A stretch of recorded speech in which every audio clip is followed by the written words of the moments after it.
கிறிஸ்துவுக்குள் மிகவும் பிரியமான தேவ பிள்ளைகளை உங்களை வாழ்த்தி ஆசீர்வதிக்கிறேன். தினமும் 7 வார்த்தைகள் என்ற தலைப்பில் நான் பேசிக்கொண்டிருக்கிறேன். கர்த்தருடைய வசனங்கள் உங்களை உயிர்ப்பிக்கிறதா இருக்கிறது. கர்த்தர் சொல்லும் வார்த்தை கண்டிப்பாக உங்கள் வாழ்க்கையில் தீர்க்க தரிசனமாய் பேசும்போது நிறைவேறும் என்பதில் மாற்றமில்லை. நான் உங்களோடு கூட தீர்க்க தரிசனமாய் 7 வார்த்தைகளை பேசப்போகிறேன். தினமும் கேட்க வேண்டும் என்கிற வாஞ்சை உங்களுக்குள் இருக்குமானால் நமது சேனலை சப்ஸ்கிரைப் பண்ணி வைத்து கொள்ளுங்கள்.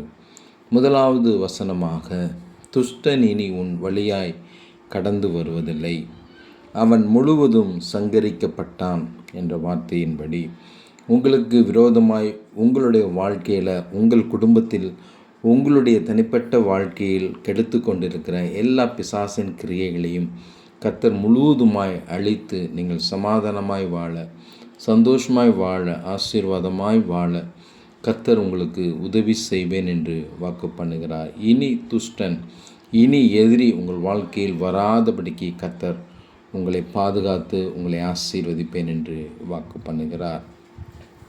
இரண்டாவது வார்த்தையாக, உமக்கு நன்மை வரும். ஒருவேளை இதுவரை நீங்கள் செய்த காரியங்கள் இல்லை எல்லாவற்றிலும் தோல்விகளை சந்தித்து கஷ்டத்தோடு நஷ்டத்தோடு வாழ்ந்து கொண்டிருக்கிற உங்களை பார்த்து கர்த்தர் சொல்கிறார்.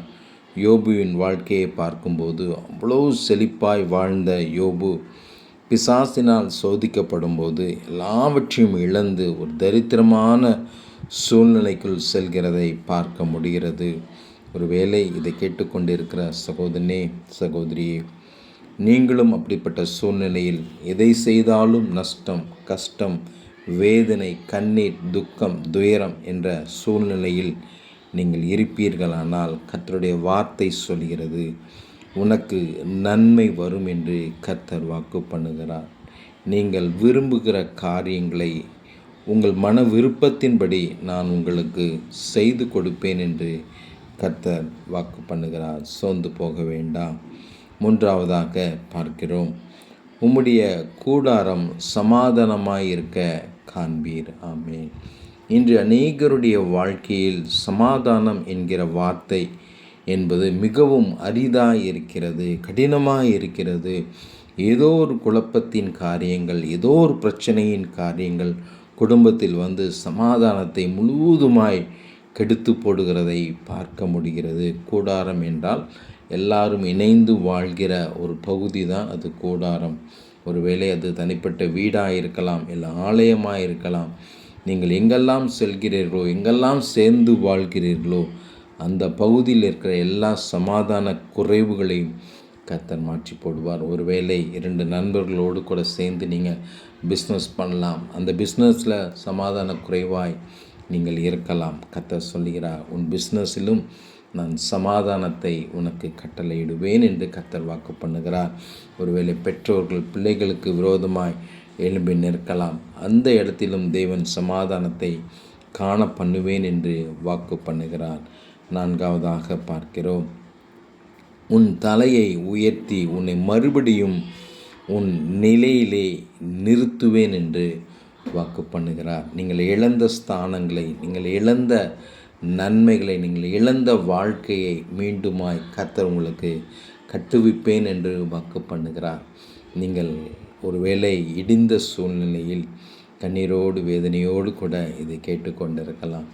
நான் எப்படி வாழ்ந்தேன், ஆனால் இன்று என் சூழ்நிலை எல்லாம் மாறிவிட்டதே என்று அங்கலாய்ப்போடு கேட்டுக்கொண்டு இருக்கிற தேவ பிள்ளையே, நீ இழந்த ஸ்தானத்தை, நீ இழந்த நன்மையை, நீங்கள் இழந்த வாழ்க்கையை, நீங்கள் இழந்த ஆசீர்வாதங்களை கர்த்தர் மீண்டுமாய் உங்களுக்கு கொடுத்து மீண்டும் உங்களை நிலைநிறுத்துவார். நீங்கள் நிலைநிறுத்தப்படுவீர்கள் என்ற வார்த்தையின்படி நீங்கள் மீண்டும் கட்டப்படுவீர்கள், மீண்டும் சீர்படுத்தப்படுவீர்கள். வேதம் அதுதான் சொல்கிறது. அவர் பாலானவைகளை எடுத்து கட்டுவிக்கிற தேவனாய் இருக்கிறார். உங்கள் வாழ்க்கையில் இருக்கிற எல்லா போராட்டங்களையும் பிரச்சனைகளையும் கர்த்தர் மாற்றுவேன் என்று வாக்கு பண்ணுகிறார். ஐந்தாவதாக பார்க்கிறோம், கர்த்தருடைய ஆலயத்திலே நாட்டப்பட்டவர்கள் எங்கள் தேவனுடைய பிரகாரங்களில் செழித்திருப்பார்கள். ஆமேன். நன்றி. ரிமா சந்தோ ரீதரே சந்தா கத ரூஷ தூரிய கதரா. இதை கேட்டுக்கொண்டு இருக்கிற தேவ பிள்ளையே, உங்கள் வாழ்க்கையில் ஆவிக்குரிய செழிப்பும் இருக்கும். அதே போல் தேவனுடைய ஆலயத்தில் தேவனுடைய வார்த்தையில் உண்மையாய் உத்தமமாய் வாழ்ந்து கொண்டு இருக்கிற உங்கள் வாழ்க்கையில் உலக பிரகாரமான ஆசீர்வாதங்களிலும் நீங்கள் ஆசீர்வதிக்கப்பட்டவர்களாய் செழிப்புள்ளவர்களாய் இருக்க கர்த்தர் உங்களுக்கு உதவி செய்வேன் என்று வாக்கு பண்ணுகிறார். அவருடைய வார்த்தையை கேட்டு கீழ்ப்படிந்து வாழ்கிறவர்கள் பாக்கியவான்கள் என்று வேதம் சொல்கிறது.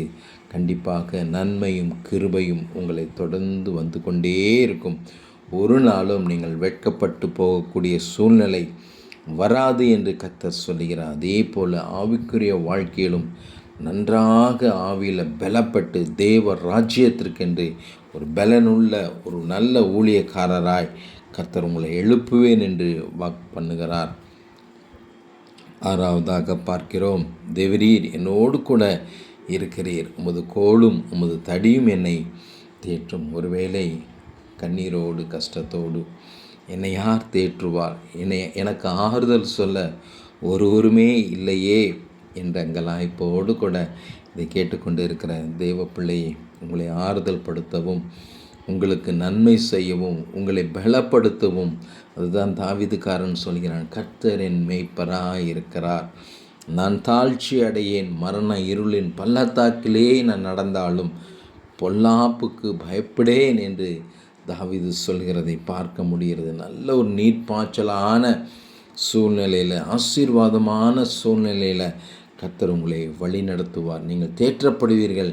எல்லா பக்கத்திலும் நீங்கள் நெருக்கப்பட்டாலும் ஒரு நாளும் நீங்கள் வீழ்ந்து போகவோ மடிந்து போகவோ அழிந்து போகவோ கர்த்தர் உங்களை அனுமதிக்கவே மாட்டார். அவருடைய வார்த்தை உங்களை தேற்றி பலப்படுத்தி உங்களை அநேகருக்கு ஆசீர்வாதமாய் மாற்றும் என்பதில் மாற்றமில்லை.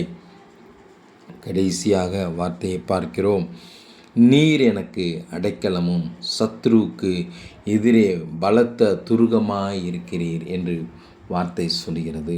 என் பிள்ளைக்கு விரோதமாய் யாராவது எழும்புனா நிச்சயமாக நான் என் பிள்ளைக்கு அடைக்கலமாகவும் அவர்களை எதிர்க்கிறவர்களுக்கு நான் துருகமாயினா பாதுகாப்பாய் அந்த சத்ருவை மேற்கொண்டு என் பிள்ளையை பாதுகாக்கிறவனாக இருப்பேன். அதே போல் நான் பொல்லாதவனாகிய நானே என் பிள்ளைக்கு நல்ல ஈப செய்ய நினைக்கும்போது பரமபிதா பரம தகப்பன் என் நமக்காய் சிலுவையில் மரித்த இயேசு கிறிஸ்து எந்த அளவுக்கு நம்மளை ப்ரொடெக்ட் பண்ணுவார்னு பாருங்களேன், எந்த அளவுக்கு நம்மளை பாதுகாப்பார்னு பாருங்களேன். எல்லா சத்ருவின் கிரியையிலிருந்தும் கர்த்தர் உங்களை மீட்டெடுத்து மீண்டுமாய் நீங்கள் இழந்த ஸ்தானங்களை கர்த்தர் உங்களுக்கு கொடுத்து உங்கள் குடும்பத்தில் சமாதானத்தை காணவும் நீங்கள் மீண்டும் நன்மையை பெற்றுக்கொள்ளத்தக்க வகையில் கர்த்தர் உங்களை ஆசீர்வதிப்பேன் என்று வாக்கு பண்ணுகிறார்.